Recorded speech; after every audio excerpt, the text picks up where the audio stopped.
Welcome. Today we're going to talk about setting up the Graphtec CE 6060 Plus 24-inch cutting plotter.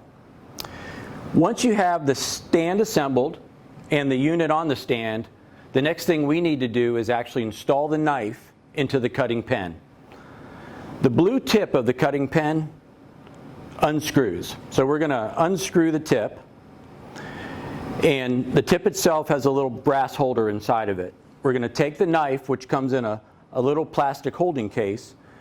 My knife is right here. I'm going to grab the knife and we're going to install it into the actual tip of the cutting pen.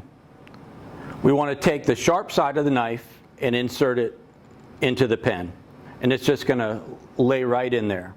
Once we have that in, we're going to screw that tip back onto the holder. Now the knife is installed into the holder.